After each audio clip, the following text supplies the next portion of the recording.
So I'm going to show you the before this becomes a fully fledged library. This is going to be a gentleman's library. This will be acting as a second office. So I thought this would be quite cool. So you to see the before and the after, the plans, what you guys think. Any tips? If anyone's built a home library, I would love to know. I'm going to show you some plans that we've just had drawn up as well. So this is a room that we've never even used. We've been here for about 5 years now. And there are so many rooms off of rooms, you generally don't know what to do with it. So now we thought this is perfect location, a nice second office. So let me show you what we're working with. Let's get a light on here. So we just started to do some paint samples. We have decided on quite a few things that we've gone through. So you can see here on the wall, we've now decided on this paint color. So this is the first coat on the ceiling. We've had it plastered. It wasn't in a good state. I mean, it's an old house, so naturally things are not always in the best condition, but that's looking good. But these are all the samples. We're going for more of a warmer color. So this is going to be a nice kind of greeny brown when it's done to go with that, authentic look. We're having bespoke bookshelves and cases put in. So you can see here, check this out. So let me run you through the plans first. So this is what we're working with. These are the plans drawn up, and we're going to have a ladder here, floor to ceiling kind of bookshelf with nice details. I was going to originally do a built-in desk, but I've decided that we're actually going to put a desk in that recessed space that I'll show you in a second. It'll just look much nicer. Like, this was the original idea with like a floating desk, but I've seen a stunning desk. Just nice little ladybird there. What are you doing, Brev? Anyway, so this is the recess. This little bit here, this is where the floating desk was going to go, but I'm going to get like one of those old-fashioned desks, with like the thin leather top on it. It's going to look lovely. What do you guys think of the colour anyway? So this is what we're going for. It's probably quite hard to see because I don't have the full lighting in, etc. But yeah, we're really, really happy with it. But these are all the different colour palettes that we've gone through. And then finally, I would say this is my work, but this is Roxanne's, because she's basically an interior designer without even realising. And these colours work. So this is the colour. This is going to be the carpet. It's like a tweedy kind of, it's a natural fabric. I can't remember what it's called, but natural fabric. It's going to be resembling like that oaky colour. And then you've got this as the curtains. So this would be like Roman blinds. And then this is for like the wing back gentleman's armchair that will go in the corner. So if you look at it from this perspective, this is how it will look. So that will be the desk where it's there. And then all of these walls will be panelled. And then here, so original fireplace as well. So we have to build around that because it's listed.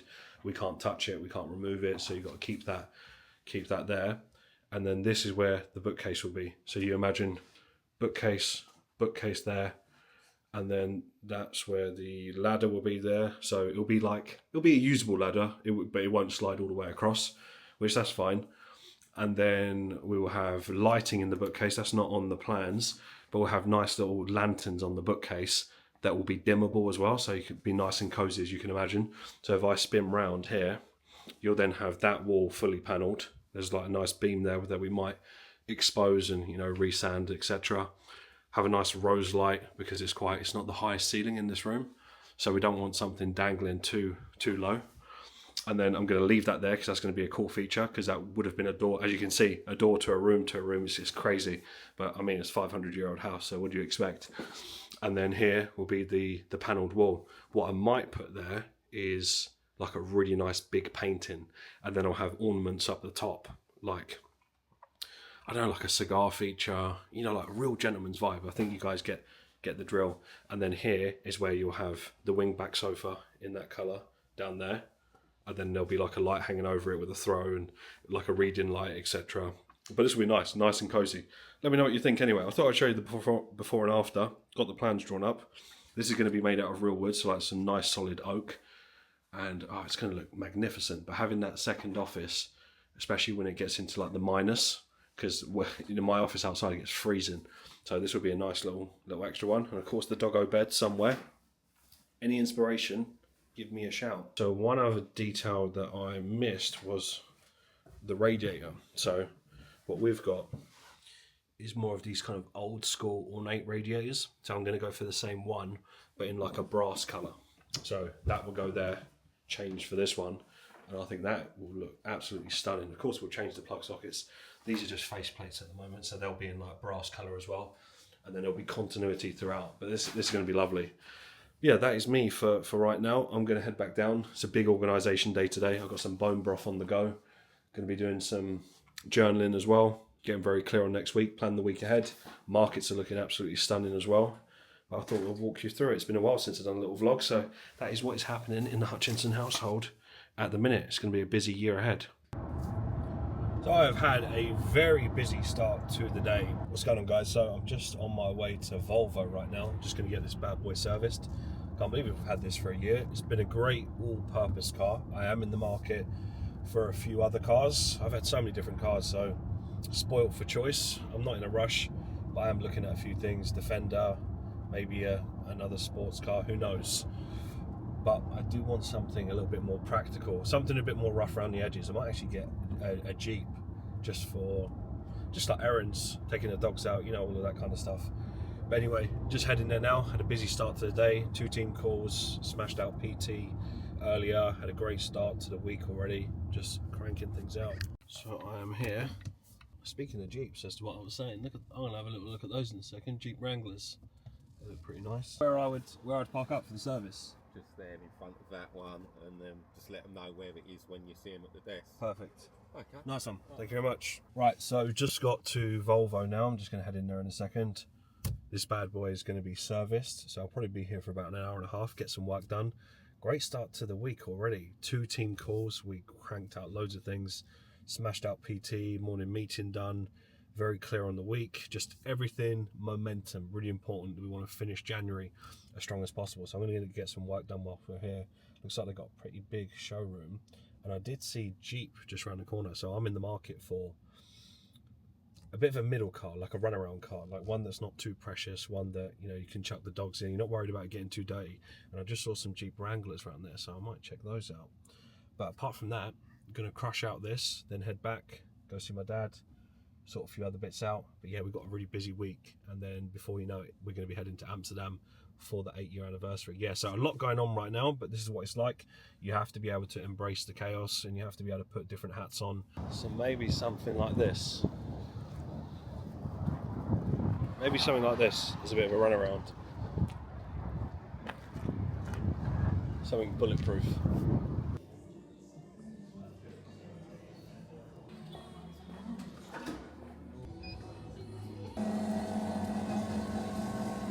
So now I'm just here having the best coffee of my life, pretending to enjoy this piece of shit. No,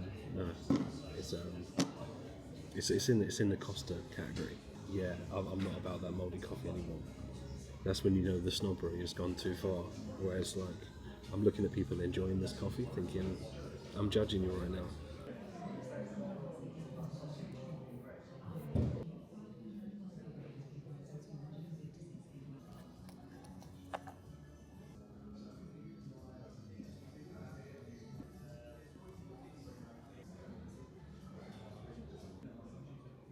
It was a trap that I was referring to in the weekly breakdown that I just done.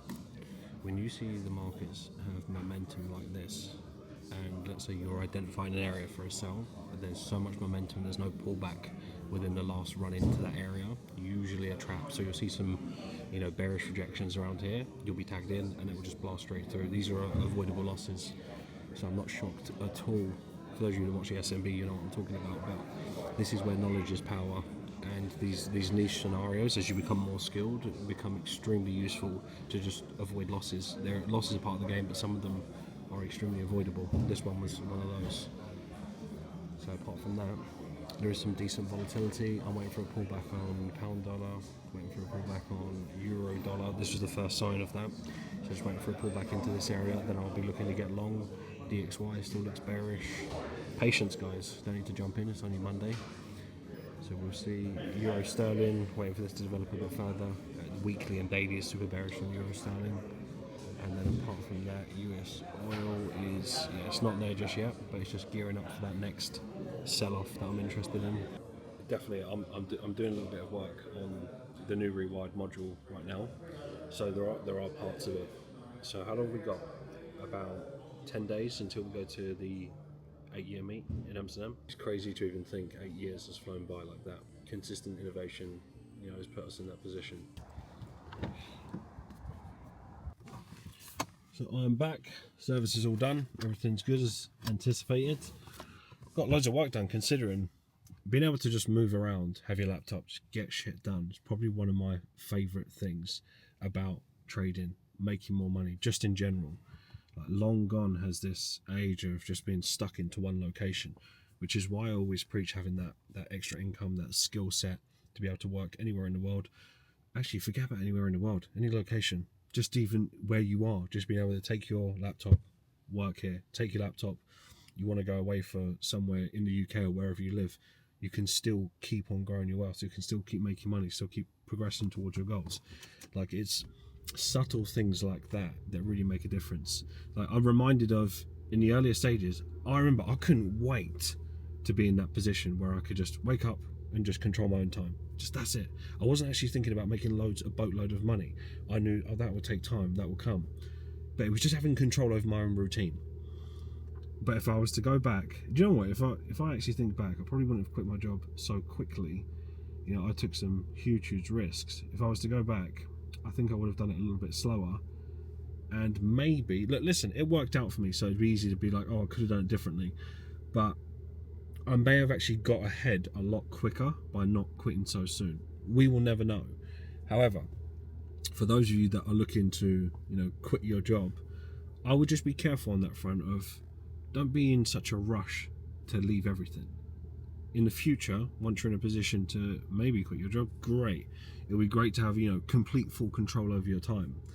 However, there's stepping stones along the way. Like, learn to enjoy every level of it. There were some levels I completely skipped because I took excessive amount of risk. Would I have taken that risk if I had different responsibility? Maybe not. So, you know, that was just situational.